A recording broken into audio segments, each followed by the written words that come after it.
Friends, welcome to फैदा में classes. कोई भी बिजनेस रन करने के लिए हमें कैश की जरूरत पड़ती है। कैश रिसिप्ट होती है, कैश पेमेंट होता है और कैश के बहुत सारे ट्रांजैक्शंस हमारे लिए करना बहुत जरूरी होता है। लेकिन आपको पता होना चाहिए कि इनकम टैक्स एक्ट में बहुत सारे ऐसे रिस्ट्रिक्शंस लगाए गए हैं जिसकी वजह से आप कैश में ट्रांजैक्शंस नहीं कर सकते। आज हम उन्हीं कुछ ट्रांजैक्शंस के बारे में देखने वाले हैं जिनसे हमें ये पता चले कि क्या लिमिट है कि जितना हम कैश रिसिप्ट नहीं कर सकते हैं, कैश पेमेंट नहीं कर सकते हैं, और अगर ये लिमिट एक्सीड कर जाते हैं तो उसके क्या असरात पड़ेंगे। तो स्टार्ट करते हैं। हमारा है कैश रिसिप्ट। कैश रिसिप्ट के बारे में पहले मैं सोच लूं कि हम बिजनेस हम अब आप अपने आप को एक प्रोप्राइटर या एंटरप्रेन्योर के तौर पर आप देखें और आप ये सोचें कि कैश रिसिप्ट कब होती है मेरे मेरे लिए। सबसे पहले तो हम अगर लोन बैंक से लोन लेते हैं वो एक रिसिप्ट हो गई है। किसी से डिपॉजिट एक्सेप्ट करते हैं तब रिसिप्ट होती है। एडवांस लेते हैं, ट्रेड एडवांस वगैरह है तो रिसिप्ट होती है। तो लोन और डिपॉजिट का एक सेक्शन होता है, लोन या फिर डिपॉजिट या फिर एडवांस, ट्रेड एडवांस। इसके अलावा स्पेसिफाइड सम्स होते हैं। ये क्या स्पेसिफाइड सम? देखिए, इमूवेबल प्रॉपर्टी वगैरह जब सेल होती है तो एडवांस में कुछ पैसा दिया जाता है, वो स्पेसिफिकली इमूवेबल प्रॉपर्टी के लिए है। ये इमूवेबल प्रॉपर्टी जब भी हम हमें जो भी रहता है कि यार तुम ठीक है पहले तुम इतना दे दो, बाद में फिर आगे का प्रोसेस करते हैं, तो वो स्पेसिफाइड सम होता है वो। इसके ऊपर पहले हम देख लेते हैं, ये इसको अगर मैं डिवाइड कर दूं तो ये 3-4 कैटेगरी में ये हमारा मामला हल हो जाए। लोन, डिपॉजिट, एडवांसेस और स्पेसिफाइड सम, इसका सेक्शन होता है सेक्शन 269 एस। ये इसका सेक्शन होता है। इसमें क्या हुआ है, बेसिकली इसमें बताया गया है कि कोई भी किस्म का लोन अगर आप लेते हो या डिपॉजिट या एडवांस या किसी भी किस्म के स्पेसिफाइड सम अगर आप लेते हो तो उसकी जो थ्रेश होल्ड लिमिट है वो है ₹20,000। 20,000 रुपये से ज्यादा आप लोन, डिपॉजिट, एडवांस एक्सेप्ट नहीं कर सकते। ये हम रिसिप्ट के बारे में सोच रहे हैं। इसके बाद हम पेमेंट के बारे में डिस्कस करेंगे। रिसिप्ट है जो 20,000 से ज्यादा की रिसिप्ट हम एक्सेप्ट नहीं कर सकते। कैसे नहीं कर सकते? कैश में नहीं कर सकते, क्योंकि यहाँ पर हम कैश की बातें कर रहे हैं। अगर आपको लेना है और 20,000 या उससे ज्यादा का सम है तो आपके लिए जरूरी है कि आप उसे इलेक्ट्रॉनिक क्लियरिंग सिस्टम ईसीएस या फिर एनईएफटी यानी बैंक के थ्रू आप लें। अब बैंक के थ्रू कैसे ले सकते हैं आप? हमारा आरटीजीएस हो गया, एनईएफटी हो गया, यूपीआई हो गया, डेबिट कार्ड, क्रेडिट कार्ड या फिर अकाउंट पे ही चेक हो गया, इलेक्ट्रॉनिक क्लियरिंग सिस्टम हो गया। तो इस किस्म के कोई भी मीन से आप कर सकते हैं। आप कैश में नहीं ले सकते हैं। ये है 20,000 की लिमिट है। अब सपोज कीजिए कि किसी का है 18,000 रुपया, वो लोन लिया। 18,000 रुपया कैश में ले सकते हैं, बिल्कुल ले सकते हैं। वो कैश में ऑलरेडी लोन हुआ है, मिस्टर ए है समझ लीजिए, उसका 18,000 रुपया लोन है। उसको मजीद 3,000 रुपया और लोन चाहिए। तो ये 3,000 रुपया वो कैश में ले सकते हैं क्या? जी नहीं। ऐसा हो जाएगा कि उसकी जो लिमिट है वो 20,000 से एक्सीड कर जाएगी।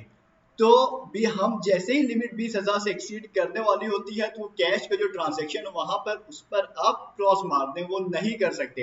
अब आपको उसके ऊपर जो भी रहेगा वो इलेक्ट्रॉनिक क्लियरिंग सिस्टम से ही लेना पड़ेगा, चाहे आप किसी भी मीन से लो, कैश से नहीं ले सकते। इसके अलावा एक होता है हमारा, ये तो हो गया बिजनेस में हम एडवांस वगैरह ले रहे हैं। बिजनेस में हमारी रिसिप्ट भी होती है, जैसे हमने सेल जो भी किया है उसकी रिसिप्ट होगी। तो ये रिसिप्ट जो है ये टू सेक्शन हम पहले देख लेते हैं। सेक्शन है 269 ST। इसमें बताया गया है कि रिसिप्ट जो है 2 लाख 2 लाख रुपयों से ज्यादा, आप 2 लाख रुपया या उससे ज्यादा एक दिन में आप रिसिप्ट नहीं कर सकते एक पर्सन से। कोई भी एक पर्टिकुलर पर्सन है, उससे आप एक दिन में 2 लाख रुपए से ज्यादा रिसिप्ट नहीं ले सकते, आप रिसीव नहीं कर सकते पेमेंट। क्या होगा अगर आप ऐसा करोगे? तो वो सारी पेनल्टी अभी एक साथ देखने वाले हैं कि अगर हम ऐसा कर देते हैं, लिमिट क्रॉस कर जाते हैं तो क्या होगा। तो ये 2 लाख की लिमिट है।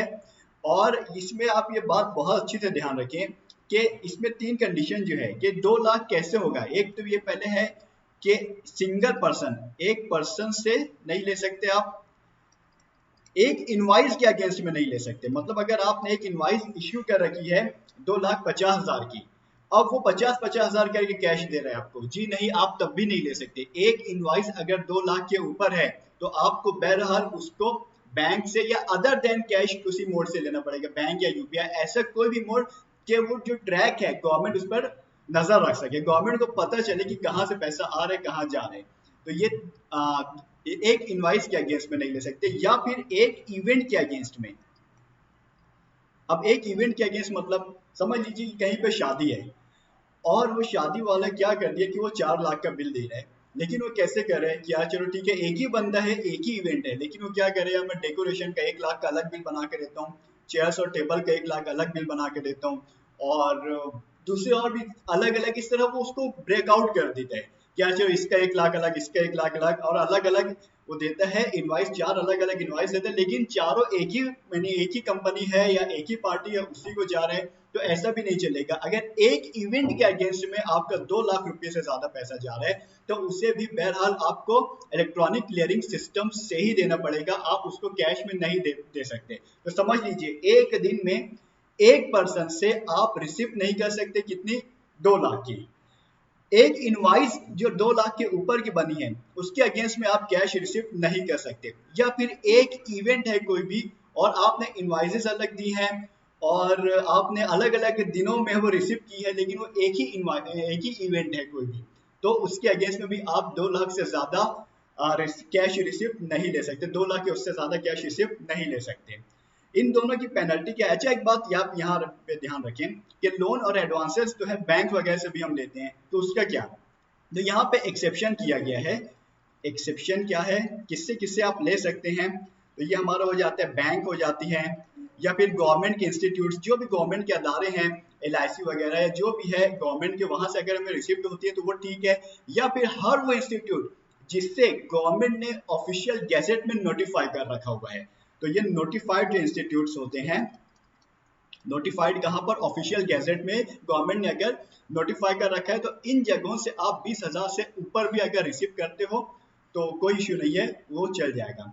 दूसरी अहम बात ये कि इसमें एक अजीब सा एक एक्सेप्शन और दिया गया है इसके अलावा, कि अगर दो बंदे हैं, एक से लोन लिया जा रहा है और एक लोन दे रहे, दोनों की जो टोटल इनकम है, वो जो टैक्सेबल इनकम है, जो टैक्सेबल इनकम नहीं बल्कि जो इनकम है वो एग्रीकल्चर से, मतलब जो लोन दे रहे उसकी भी इनकम एग्रीकल्चर से है, जिससे लोन लिया जा रहा है, जिसको लोन दिया जा रहा है उसकी भी एग्रीकल्चर इनकम में है। और जो इनकम फ्रॉम अदर सोर्सेज है, इसके अलावा अगर कुछ इनकम है तो उसके ऊपर टैक्स, मतलब टैक्सेबल आती ही नहीं, हो एकदम बेसिक एग्जम्पशन लिमिट के नीचे चली जाती है वो। तो ऐसे अगर दो बंदे हैं तो ये सेक्शन उनके ऊपर भी अप्लीकेबल नहीं होगा। मेनली ये किसानों के लिए बनाया गया है कि जैसे दो किसान है आपस में, उनका कोई और सोर्स है नहीं, और सोर्स इनकम अगर अदर सोर्सेज में इनकम है भी तो बहुत कम है, वो उतनी नहीं कि जिसके ऊपर टैक्स लायबिलिटी आती है। तो ऐसे किसी सिचुएशन में वो दो किसान आपस में लोन और डिपॉजिट का जो मामला है वो 20,000 से ज्यादा भी है वो कर सकते हैं, उनके ऊपर मसला नहीं है। तीसरी बात, हम और कहाँ से पैसा आता है हमारे बिजनेस में, जाहिर सी बात है हमारे बैंक में पड़ा होता है और हम वहां से पैसा विड्रॉ करते हैं। तो विड्रॉल फ्रॉम बैंक,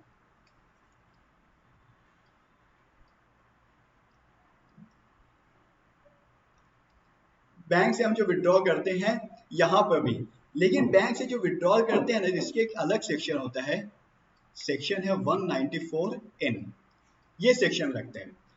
ये सेक्शन क्या बोलता है, ये ऐसा कहता है कि अगर आप मोर देन, अगर आप 20 लाख से ज्यादा पैसा विड्रॉ करते हैं, कैश विड्रॉ करते हैं बैंक से, तो आपको टीडीएस, बैंक वाले आपका टीडीएस काटने लगे। टीडीएस कितना होगा, वो टीडीएस होगा @2%। और अगर ये लिमिट जब 20 लाख से होते होते 1 करोड़ हो जाएगी, तो 1 करोड़ जैसे ही एक्सीड करेगा टीडीएस का रेट हो जाएगा 5%। ये चीज है, समझ लीजिए कि अगर हम, अब देखिए बिजनेस में पैसा आएगा, लोन से आएगा, किसी से कैश रिसिप्ट होगी, या फिर बैंक से विड्रॉल होगा। बैंक से जब विड्रॉल होता है तो एक फिनेंशियल ईयर में 1 अप्रैल से लेके 31 मार्च तक का जो हमारा फाइनेंशियल ईयर है, इसमें जैसे ही 20 लाख क्रॉस हो जाते हैं कैश विड्रॉल में, तो बैंक वाले 2% आपका टीडीएस काटने लगते हैं। और वही विड्रॉल अगर 1 करोड़ के ऊपर हो गया तो 5% आपका टीडीएस कटने लगता है। ये टीडीएस जो होता है बाद में आपकी, जाहिर सी बात है, आपके नाम पे गवर्नमेंट को टैक्स जमा होता है। फिर नेक्स्ट ईयर जब फाइनेंशियल ईयर कंप्लीट होने के बाद जब आप अपना इनकम टैक्स रिटर्न फाइल करते हो तो ये सारा पैसा वापस आता है। इसमें से अगर कुछ टैक्स लायबिलिटी होती है तो टैक्स लायबिलिटी कट जाती है और जो रिमेनिंग अमाउंट है वो आपके अकाउंट में 2 बार आ जाएगा। लेकिन यहाँ पर एक थोड़ा सा एक छूट दी गई है कि अगर आपके पिछले 3 सालों के इनकम टैक्स रिटर्न फाइल्ड हैं, आपने अपने पिछले गुज़िश्ता 3 सालों के इनकम टैक्स रिटर्न फाइल किए हुए हैं, तो उसकी कॉपी आप अपनी रिस्पेक्टिव बैंक में जमा करा दें। तो ये जो 20 लाख की लिमिट है ये डायरेक्ट हो जाएगी, कितनी हमारी हो जाएगी, 1 CR की। मतलब फिर अगर आपने 3 साल के रिटर्न फाइल जमा करा दिए हैं, फाइल रिटर्न की कॉपी एक्नॉलेजमेंट बैंक में, तो जो 20 लाख पे जो हमारा टीडीएस कट रहा था वो नहीं कटेगा। 1 करोड़ तक का कोई टीडीएस नहीं कटेगा और 1 करोड़ के ऊपर जब होता है हमारा कैश विड्रॉवल तो सिर्फ 2% टीडीएस आपका डिडक्ट किया जाएगा। ये था हमारे जो सेक्शन। हाँ, एक बात और कि अगर आप ये 2 लाख रुपया रिसीव कर लेते हो यहाँ पर, या फिर स्पेसिफाइड सम ऑफ लोन जो लेते हो या एडवांस लेते हो वो 20,000 से एक्सीड हो जाता है, तो क्या होगा? तो यहाँ पर इन दोनों केसेस में हमारी एक पेनल्टी आती है। पेनल्टी है सेक्शन 271DA। ये हमारा सेक्शन 271DA, इसमें 100% पेनल्टी है।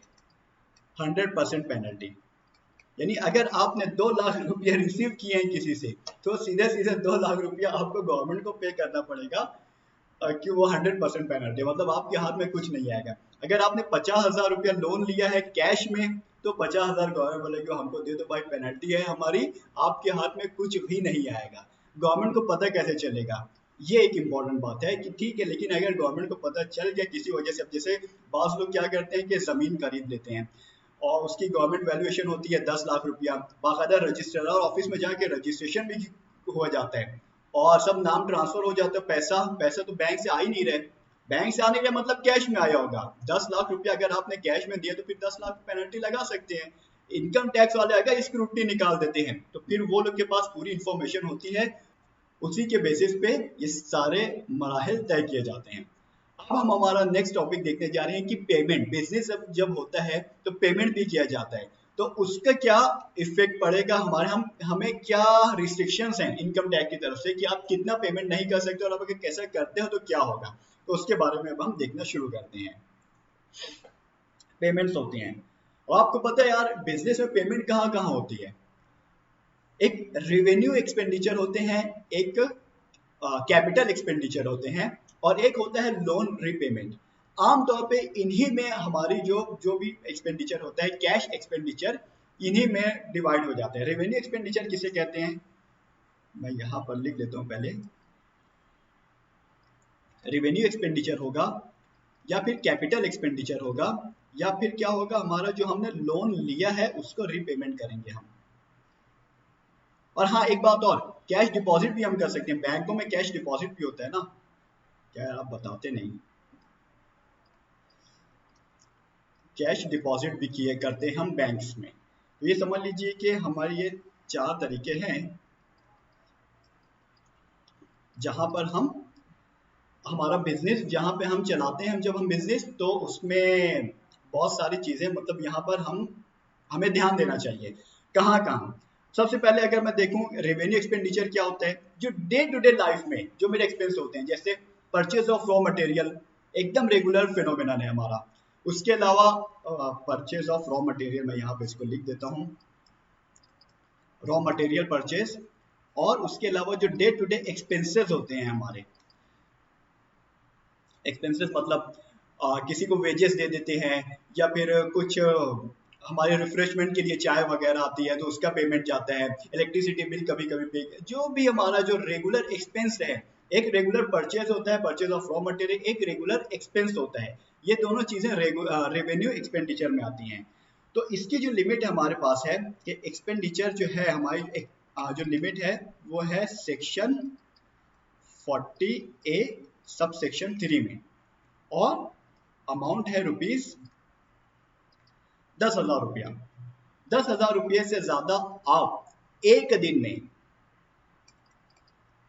पर डे, ये बहुत जरूरी है, एक दिन में अगर आपने 10,000 रुपये से ज्यादा एक्सपेंस किया है तो वह एक्सपेंस नहीं माना जाएगा, वो आपके इनकम में ऐड कर दिया जाएगा, मतलब एक्सपेंस डिसअलाउ हो जाएगा, ऑटोमेटिकली प्रॉफिट आपका बढ़ जाएगा उससे, और इसके ऊपर फिर आपको टैक्स पे करना होगा। ये है, तो 10,000 से कम जितना अगर एक्सपेंस रहेगा तो उतना वहां तक ठीक है, 10,000 से ऊपर बड़ा डिसअलाउ। कैपिटल एक्सपेंडिचर क्या होता है? प्लांट एंड मशीनरी में या फर्नीचर में, या एसी वगैरह ले लेते हैं, कंप्यूटर ले लेते हैं, कोई व्हीकल ले लेते हैं जो बिजनेस पर्पज के लिए होती है।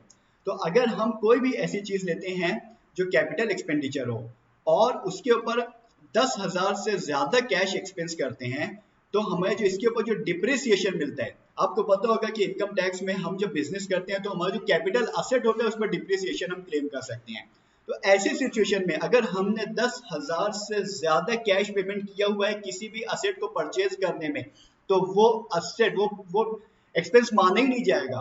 इस वजह से क्या हो जाएगा कि वो हमारा असेट एक्चुअल में है तो एग्जिस्ट कर रहे हो, लेकिन इनकम टैक्स की नजर में उसका कोई एग्जिस्टेंस नहीं है, इसलिए उस पर हम डिप्रिसिएशन भी क्लेम नहीं कर सकते। तो हम उसके ऊपर जो डिप्रिसिएशन होगा वो भी क्लेम नहीं कर पाएंगे, इसलिए पूरा मामला ही खत्म हो जाएगा। तो जब भी आप कैपिटल एक्सपेंस कैपिटल असेट खरीदते हैं तो आपको ये ध्यान रखना है कि अगर उसकी वैल्यू 10,000 से ऊपर है तो आप इस इलेक्ट्रॉनिक क्लियरिंग सिस्टम, मतलब कोई भी इलेक्ट्रॉनिक मोड जिसमें बैंक आते हैं, UPI, debit card, credit card, जैसे करना है वैसे करें, लेकिन बस कैश में ना करें। कैश में करेंगे उसका कोई बेनिफिट नहीं मिलेगा, डिप्रिसिएशन अलाउ नहीं होगा, मतलब एक डिप्रिसिएशन तो हमारा एक्सपेंडिचर होता है, तो वो एक्सपेंस ही नहीं अलाउ होगा, जाहिर सी बात है प्रॉफिट ऐड हो जाएगा, हमें टैक्स ज्यादा पे करना पड़ेगा। लोन रीपेमेंट, हमने अभी देखा था कि लोन जो लोग लेते हैं उनके ऊपर 269 एसएस लगता है, यहाँ पर हम लोन रीपेमेंट है 269 टी, ये जो सेक्शन है ये लगेगा इनके ऊपर। इसमें क्या है कि अगर आपने लोन रीपेमेंट किया है और ऐसा रीपेमेंट किया है कि जो लोन अमाउंट था वो 20,000 रुपये से ज्यादा था, आपके ऊपर लोन अमाउंट 20,000 से ज्यादा था और आपने उसका रीपेमेंट किया है कैश में, डिसअलाउ हो जाएगा, उसके ऊपर आपको पेनल्टी लग जाएगी, 100% पेनल्टी। वही सेक्शन जो हमारा था 271 DA, तो उसमें आपको वो पेनल्टी लग जाएगी 100% पेनल्टी, मतलब वो आपका नहीं माना जाएगा, आपकी इनकम में सब इंक्लूड हो जाएगा, 100% पेनल्टी उसके ऊपर रहेगी। ये है हमारा लोन रिपेमेंट का। और हमारा लास्ट में आ जाता है कैश डिपॉजिट। कैश डिपॉजिट अगर हम बैंक्स में करते हैं तो इसके ऊपर कोई पेनल्टी नहीं है, लेकिन सेविंग अकाउंट में अगर हम कैश डिपॉजिट करते हैं 10 लाख से ज्यादा, या फिर करंट अकाउंट में हम 50 लाख से ज्यादा करते हैं, सेविंग अकाउंट में 10 लाख से ज्यादा, करंट अकाउंट में 50 लाख से ज्यादा अगर हमने कैश डिपॉजिट किया है तो उसकी इंफॉर्मेशन SFT में हमें नजर आ जाएगी। SFT क्या है? स्पेसिफाइड फाइनेंशियल ट्रांजैक्शन या फिर स्टेटमेंट ऑफ फाइनेंशियल ट्रांजैक्शंस। ये कुछ ऐसे ट्रांजैक्शन होते हैं कि इनकम टैक्स डिपार्टमेंट की तरफ से एक थ्रेशोल्ड लिमिट लगा के रखी हुई है कि अगर ये सारे ट्रांजैक्शन ये लिमिट को क्रॉस कर जाएं तो उसकी रिपोर्टिंग जरूरी है कि इनकम टैक्स डिपार्टमेंट को दे दी जाए। तो बैंक्स के लिए जरूरी है कि जैसे ही किसी के भी सेविंग अकाउंट में एक फाइनेंशियल ईयर में 10 लाख से ज्यादा का पैसा आ जाता है, या भी करंट अकाउंट में कैश डिपॉजिट 50 लाख से ज्यादा हो जाता है, उसकी इन्फॉर्मेशन इनकम टैक्स डिपार्टमेंट में चली जाती है। और जब हम हमारे इनकम टैक्स पोर्टल पे अपना लॉगिन आईडी और पासवर्ड डाल के जब हमारा अकाउंट ओपन कर रहे हैं तो वहां पर नजर आता है एनुअल इंफॉर्मेशन स्टेटमेंट में भी और फॉर्म 26A में भी हमें ये चीजें नजर आती है कि हमारा कितना SFT ट्रांजैक्शन हुआ है। तो ये ऐसी चीजें हैं कि जिससे हमारी इंफॉर्मेशन बस टैक्स डिपार्टमेंट चली जाती है।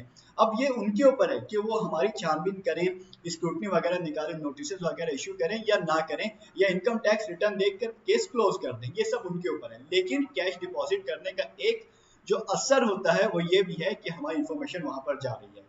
ये सारी बातें थी, हालांकि इसके अलावा भी बहुत सारी बातें हैं, जैसे रूल 6DD है। रूल 6DD में ऐसा है कि आप कैश रिसीव कर सकते हैं जो स्पेसिफाइड लिमिट है उससे ज्यादा, कब कि अगर आप कोई एम्प्लॉय हो और आप अपने नॉर्मल प्लेस ऑफ एम्प्लॉयमेंट के अलावा कहीं रिमोट प्लेस पर हो, और ऐसे रिमोट प्लेस जहाँ पर आप 15 दिन से ज़्यादा के लिए गए हो और वहाँ पर आप किसी इलेक्ट्रॉनिक मीन से पैसा नहीं निकाल सकते, तो वहाँ पर अगर आपको कैश मिल जाता है किसी तरह से तो चलता है, उसके ऊपर डिसअलाउंस नहीं होता। ये हमने एक बहुत मुख्तसर सा सेशन रखा है, हालांकि बहुत डीप स्टडी है। देखते हैं फिर कभी next. Hope you enjoy the video. Thank you.